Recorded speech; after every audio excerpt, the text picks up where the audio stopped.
इतिहास जानें और सफलता पाएं के वीडियो के अंतर्गत आज आपको आधुनिक भारतीय इतिहास का अध्याय 6 बताया जाएगा, जिसमें बेलेजली और उसके सहायक संधि पर चर्चा की जाएगी। कृपया आप सभी इस को लाइक करें, इसको अधिक से अधिक संख्या में लाइक करें और बेल आइकन दबाएं और सब्सक्राइब करें। आज बेलेजली और उसके सहायक संधि पर चर्चा करते हुए पहले बेलेजली के बारे में बताएंगे कि किस तरह 1798 ईस्वी में लॉर्ड बेलेजली भारत का गवर्नर जनरल बनकर आया। बेलेजली साम्राज्यवादी नीति का पोषक था। उसने जिस समय वो भारत आया उस समय भारत की स्थिति बड़ी विचित्र थी। अंग्रेजों द्वारा यहाँ चलाए गए हस्तक्षेप की नीति की सार्थकता खत्म हो चुकी थी। टीपू सुल्तान अंग्रेजों के विरुद्ध नेपोलियन से पत्राचार कर रहा था और तथा फ्रांसीसी अधिकारी उसके सेना के प्रशिक्षण की तैयारी कर रहे थे। टीपू सुल्तान अंग्रेजों को भारत से निकालने के लिए प्रयत्नशील था।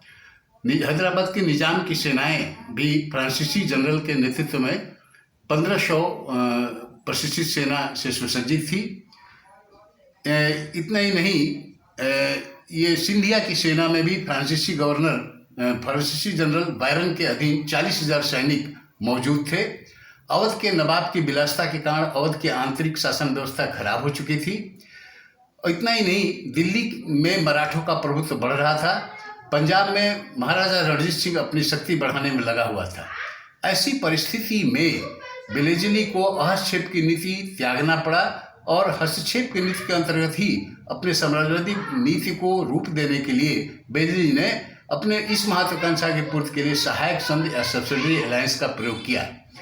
इस संधि का प्रथम प्रयोगकर्ता बेलेजली नहीं था, बल्कि इसने अपने पूर्व काल के इस संधि को और अधिक व्यवस्थित ढंग से बढ़ा चढ़ा के पूरा किया। इस संधि का प्रयोग इसने और बड़े रूप में किया। इस संधि का सबसे पहले प्रयोगकर्ता फ्रांसीसी गवर्नर जनरल डुप्ले था, जिसने देसी राजाओं के सहायता के बदले, सैनिक सहायता के बदले उससे भूमि प्राप्त करना शुरू किया था। कमोबेश इस तरह के संधि का प्रयोग अंग्रेज गवर्नर जनरल क्लाइव ने भी किया था और इसके बाद कुछ दिनों तक हस्तक्षेप की नीति चली। फिर बेलेजली ने आकर के इस संधि को और अधिक विस्तृत रूप दिया और इसके अंतर्गत बेलेजली चाहता था कि अंग्रेजों की सहायता के बदले में संधि करने वाला भारतीय नरेश अपने राज्य के भूमि का कुछ निश्चित भाग अस्थायी रूप से अंग्रेजों या अंग्रेज कंपनी को प्रदान करे। इस प्रकार का इस प्रयोग करने वाली इस संधि के कंपनी से साम्राज्य की रक्षा का साधन बनाया और संधि के शर्तें के अनुसार इसमें विस्तार का भी अंश दिखता रहा। सहायक संधि की शर्तें निम्नलिखित थी। पहला, सहायक संधि का हस्ताक्षर करने वाला देशी नरेश यह स्वीकार करता था कि वह बिना कंपनी के अनुमति के किसी के साथ संधि विग्रह इत्यादि नहीं करेगा। अर्थात दूसरे शब्दों में कहा जाए तो संधि स्वीकार करने वाले नरेश के राज्यों की विदेश नीति का संचालन कंपनी के हाथ में आ जाता था। दूसरी शर्त थी कि देशी नरेश बिना कंपनी की अनुमति के अपने यहाँ अंग्रेजों को छोड़ के किसी भी यूरोपियनों को नौकरी नहीं देगा। इस शर्त के द्वारा बेलेजली फ्रांसीसियों की शक्ति को भारत में कम करना चाहता था।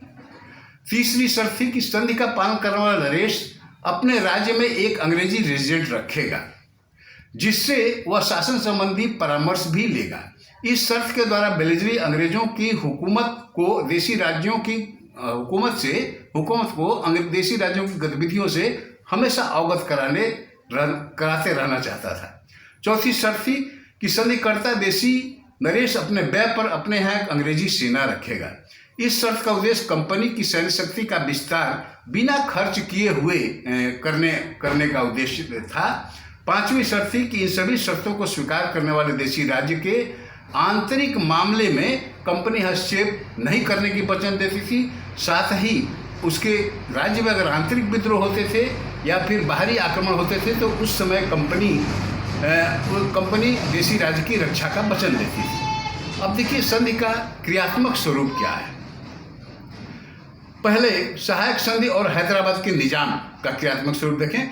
सहायक संधि को स्वीकार करने वाला प्रथम भारतीय नरेश हैदराबाद का निजाम था। 1798 ईस्वी में उसने इस संधि को स्वीकार किया। इस संधि के अनुसार निजाम ने फ्रांसीसी सेना को अपने राज्य से हटा करके 6 बटालियन अंग्रेजी सेना को अपने व्यय पर रखा और इसके व्यय है 24 लाख रुपया वार्षिक अंग्रेजों को देना स्वीकार किया। हैदराबाद में एक ब्रिटिश रेजिडेंट रखा गया। इस संधि से निजाम के आंतरिक और बाह्य सुरक्षा प्रदान हुई और कंपनी की प्रतिष्ठा में वृद्धि हुई। दूसरा, अवध के साथ संधि। बेलेजली के आगमन के पूर्व ही अवध की सुरक्षा हेतु वहां एक अंग्रेजी फौज रखी गई थी, जिसका खर्च 74 लाख रुपया वार्षिक अवध का नवाब देता था।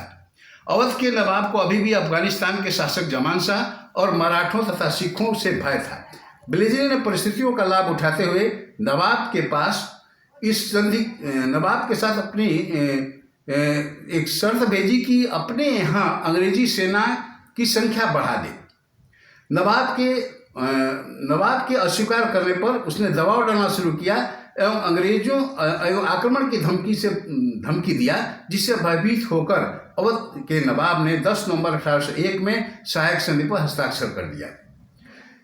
इस संधि में भी हैदराबाद के निजाम के साथ की गई संधि की तरह शर्तें रखी गईं। इस संधि की एक मुख्य विशेषता यह थी कि कंपनी की सेना का खर्च पूरा करने के लिए नगद शुल्क लेने के बदले अवध के बहुत बड़े क्षेत्र को कंपनी के अधिकार में ले लिया गया। मैसूर के साथ संधि। कॉर्नवालिस के समय तृतीय मैसूर युद्ध में पराजय के बाद ही टीपू सुल्तान ने अंग्रेजों के विरुद्ध फ्रांसीसियों से संपर्क कर तैयारी में पुनः लग गया था। बेलेजली ने टीपू के पास सहायक संधि के लिए प्रस्ताव भेजा। प्रस्ताव स्वीकार नहीं किया जाने पर अंग्रेजों और टीपू के बीच चतुर्थ मैसूर युद्ध लड़ा गया। इस युद्ध में मैसूर की हार हुई और टीपू सुल्तान मारा गया। मैसूर का अधिकांश भाग अंग्रेजों और निजाम ने आपस में बांट लिया। छोटे से भाग पर पुराने राजवंश के अल्पवयस्क लड़के कृष्ण राजा अदयार को बैठा दिया गया, मैसूर की गद्दी बैठाया गया। इसी के पूर्वजों से हैदर अली ने मैसूर राज्य को छीना था। मैसूर के नए राजा कृष्णराज अदयार के साथ सहायक संधि की गई। चौथा, बेलेजली और मराठे शक्ति। इसमें पहला भाग देखें, बेलेजली और पेशवा माधवराव के मृत्यु के बाद मराठा संघ में फूट पड़ गई और आंतरिक कलह बढ़ गया। 1800 ईस्वी में नाना फडणवीस की मृत्यु के बाद तो मराठा संघ छिन्न भिन्न हो गया। पूना में गृह कलह भड़क उठने से पेशवा बाजीराव द्वितीय मराठा राज्य से भागकर अंग्रेजों के संरक्षण में बंबई आ गया और बंबई के पास बेसिन नामक जगह पर शरण लिया। पेशवा अंग्रेजों के मध्य 1802 ईस्वी में बेसिन की संधि की गई। इस संधि के अनुसार अंग्रेजी सेना पूना में रहने लगी और उसके व्यय के लिए पेशवा के कुछ प्रदेश अंग्रेजों के अधिकार में आ गए। दूसरा, भोसले राजा से अंग्रेजों की संधि। बेसिन की संधि के कारण दूसरा मराठा युद्ध छिड़ गया। इस युद्ध में भोसले सरदार और सिंधिया ने संयुक्त रूप से भाग लिया। होलकर इत्यादि अन्य मराठा सरदार तटस्थ रहे। नवंबर 1803 में भोसले राजा की पराजय हुई। दिसंबर 1803 में भोसले और अंग्रेजों के मध्य देवगांव की संधि की गई। संधि के अनुसार कटक तथा वर्धा नदी के पश्चिम के भाग अंग्रेजों को प्राप्त हुए और भोसले के दरबार में एक अंग्रेजी रेजिडेंट रखा जाने लगा। तीसरा, सिंधिया से संधि। द्वितीय मराठा युद्ध के हार के बाद इसी पृष्ठभूमि में दिसंबर 1803 में ही सिंधिया और अंग्रेजों के मध्य सुरजी अर्जुन गांव की संधि की गई।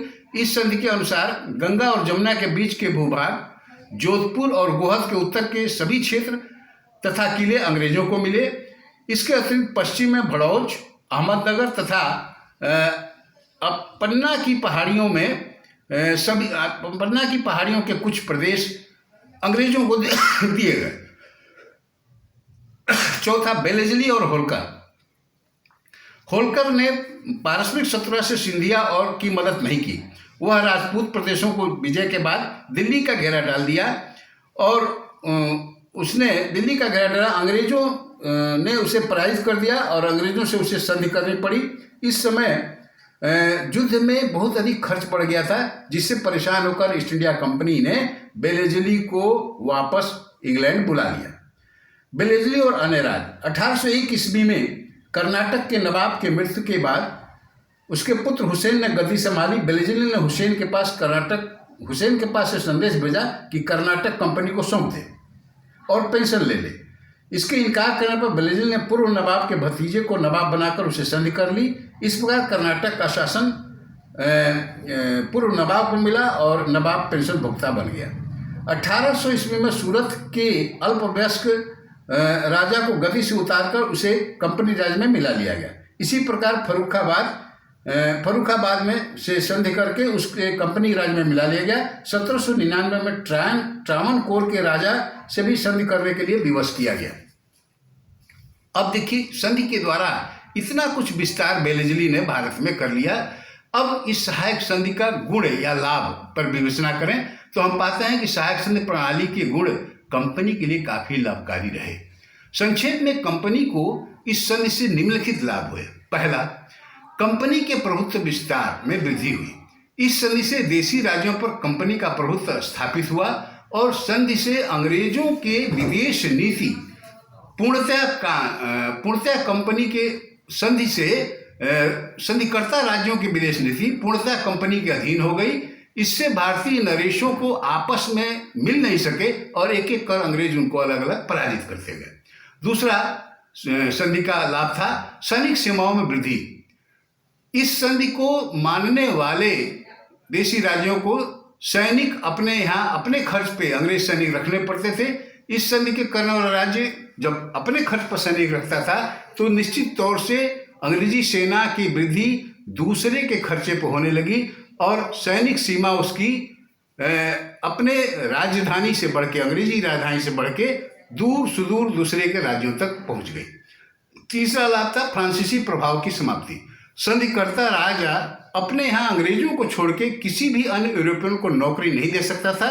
इस तरह फ्रांसीसियों की शक्ति कमजोर हुई और फ्रांसीसियों का एक तरह से भारतीय नरेशों के यहाँ से निकाला हो गया, फ्रांसीसियों को बाहर किया जा सका।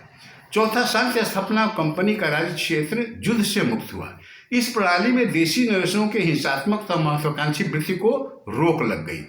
कंपनी के संरक्षण में आकर नरेश शांतिमय जीवन बिताने लगे। इस संदर्भ में बेलेजली ने कहा था कि इस अवस्था से अंग्रेज सरकार भारतीयों की महत्वाकांक्षी और हिंसा की उस भावना को अधिकार में रख सकी जो एशिया की प्रत्येक सरकार की विशेषता थी और वह भारत में शांति स्थापित करने में समर्थ हो सका। इस संधि से संधिकर्ता नरेशों के राज्य में उन्हीं के खर्चे से ब्रिटिश सेनाएं रखी जाने लगी। अतः युद्ध की स्थिति में युद्ध की बुराइयों का जो कंपनी के राज्य से दूर रखा जा सकता था ऐसा हुआ, क्योंकि कंपनी की सेनाओं को लाना और ले जाने का खर्च देशी नरेशों को ही उठाना पड़ता था और युद्ध की स्थिति में युद्ध भी देशी नरेशों के राज्य में ही होते थे। तो इस तरह युद्ध की बुराइयां अपनी संपत्ति और शक्ति के स्रोतों से दूर रखा बेलेजली ने। इस तरह कंपनी का क्षेत्र जो है शांतिपूर्ण हो गया और युद्ध मुक्त हो गया। पांचवा, अंग्रेज साम्राज्य के बिना यूरोपीय ईर्ष्या के विस्तार की संभावना बढ़ गई। इस संधि के मानने वाले संधिकर्ता राज्य में रखे जाने वाले अंग्रेजी सेना का व्यय लगातार बढ़ता गया और व्यय बढ़ता गया तो बेलेजली ने उस व्यय के अनुरूप सेना के खर्च की बढ़ोतरी की मांग करता गया। इस तरह उस आधार पे उस राज्य के अधिक से अधिक भूभाग को लेता गया। तो इस तरह कंपनी की विस्तार धीरे धीरे कंपनी का विस्तार होता गया और विदेशी अन्य शक्तियों को इसका पता भी नहीं लगा। अब देखिए, सहायक संधि के केवल लाभ ही नहीं थे, कुछ दोष भी थे। तो सहायक संधि के दोषों को यदि देखें तो हम देख सकते हैं कि पहला, भारतीय जनता की कठिनाइयों में वृद्धि। सहायक संधि के मानने वाले अंग्रेजी सैनिकों के रखरखाव हेतु देशी राज्य बहुत से धन और उपजाऊ प्रदेश दे देते थे, जिससे खर्चे में बढ़ोतरी जब हुई तो उन देशी नरेशों को जनता पर अत्यधिक कर लगाना पड़ा और अधिकांश राज्यों में कुशासन का मूल कारण आर्थिक दुर्बलता बन गई, जो कंपनी की बढ़ती हुई धन के मांग के कारण ही पैदा हुई थी। दूसरा, देशी राज्यों में प्रजाहित के उत्तरदायित्व की भावना की कमी। कंपनी ने संधिकर्ता के सभी आंतरिक और बाह्य खतरों से मुक्त कर दिया, जिससे नरेशों में प्रजा के प्रति उत्तरदायित्व की भावना समाप्त हो गई। अधिकांश राजा भ्रष्टाचारी और अत्याचारी होने लगे और कंपनी ऐसे सभी नरेशों और उसके भ्रष्टाचारी शासनों की रक्षक बन गई। तीसरा जो नुकसान था, नरेशों की राजकीय सैन्य शक्ति का ह्रास। देशी नरेशों के आंतरिक क्षेत्र में सलाह देने के नाम पर अंग्रेज रेजिडेंट हस्तक्षेप करने लगे। इस नरेशों की राजकीय शक्ति और मनोबल, शासन करने के मनोबल कम हो गया और वो शासन में रुचि लेना भी छोड़ने लगे। नरेशों की भूमि का संरक्षण कंपनी को मिल जाने के कारण इसके द्वारा शासित भूभाग की सीमा भी घट गई और अंग्रेजों के सेना के कारण उनके स्वयं के सैनिक शक्ति का ह्रास होने लगा। इस तरह एक आश्रित राज्य के रूप में देशी नरेश राज्य करने लगे।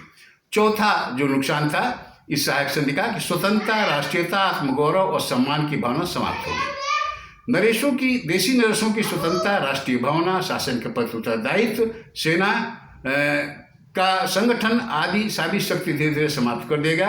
भारतीय नरेश अपनी शासन संबंधी कोई भी नीति बनाने में सक्षम नहीं रहे और इस तरह उनका आत्मगौरव और सम्मान नष्ट होता गया और पतन की तरफ वो बढ़ने लगे। इस तरह हम देखते हैं कि सहायक संधि ने कंपनी के साम्राज्य नीति का पालन किया।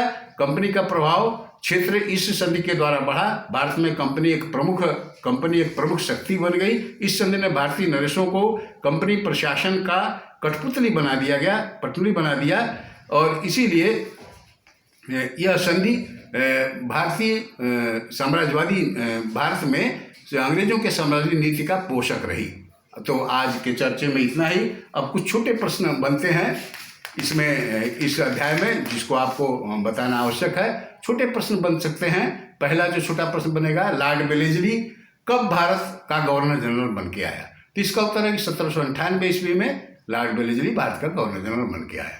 दूसरा प्रश्न जो छोटा बन सकता है, वेलेस्ली ने साम्राज्य विस्तार के अंतर्गत किस संधि का प्रयोग किया? तो निश्चित है कि साम्राज्य विस्तार के लिए सहायक संधि का प्रयोग किया। तीसरा प्रश्न बन सकता है कि हैदराबाद के निजाम ने सहायक संधि कब स्वीकार की? तो इसका उत्तर है कि 1798 में हैदराबाद के निजाम ने इस संधि को स्वीकार की। चौथा प्रश्न है, अवध के नवाब ने सहायक संधि पर कब हस्ताक्षर किए? तो इसका उत्तर है कि 10 नवंबर 1801 ईस्वी में अवध के नवाब ने इस संधि पर हस्ताक्षर किए। पांचवा प्रश्न बन सकता है कि चतुर्थ मैसूर युद्ध किसके और किसके बीच लड़ा गया? तो चतुर्थ मैसूर युद्ध अंग्रेजों और टीपू सुल्तान के बीच लड़ा गया। मैसूर युद्ध के क्या परिणाम हुए? तो निश्चित है कि इसमें टीपू सुल्तान मारा गया। मैसूर राज्य को अंग्रेजों और निजामों ने बांट लिया। छोटे से प्रांत पर पुराने राजवंश के अल्पवयस्क लड़के कृष्ण राजा दयाल को गद्दी पर बैठाया गया। अब अगला 7वां प्रश्न बन सकता है, बेसिन की संधि कब की गई? तो 1802 ईस्वी में बेसिन की संधि की गई। 8वां प्रश्न बन सकता है, बेसिन की संधि किसके और किसके मध्य की गई? तो पेशवा बाजीराव द्वितीय और अंग्रेजों के मध्य बेसिन की संधि की गई। 9वां प्रश्न बनता है कि देवगांव की संधि किसके मध्य हुई? तो इसका उत्तर है कि मराठा सरदार भोसले और अंग्रेजों के मध्य देवगांव की संधि हुई। देवगांव की संधि कब की गई? तो इसका उत्तर है 1803 ईस्वी में देवगांव की संधि की गई। सुरजी अर्जुन गांव की संधि किसके और किसके मध्य हुई? तो इसका उत्तर है कि मराठा सरदार सिंधिया और अंग्रेजों के मध्य सुरजी अर्जुन गांव की संधि की गई। अब यह संधि कब की गई, यानी सूर्य अर्जुन गांव की संधि कब की गई? तो इसका उत्तर है कि दिसंबर 1803 ईस्वी में सूर्य अर्जुन गांव की संधि की गई। तो ये आज का विवेचन रहा वेलेस्ली और सहायक संधि के अध्याय का। अगले अध्याय में हम पुनः आपसे मिलेंगे। तब तक आप लोग इस वीडियो को लाइक करें और सब्सक्राइब करें, बेल आइकन दबाएं, जिससे आपको सही समय पर या अगले वीडियो की सूचनाएं मिलती रहे। बहुत बहुत धन्यवाद।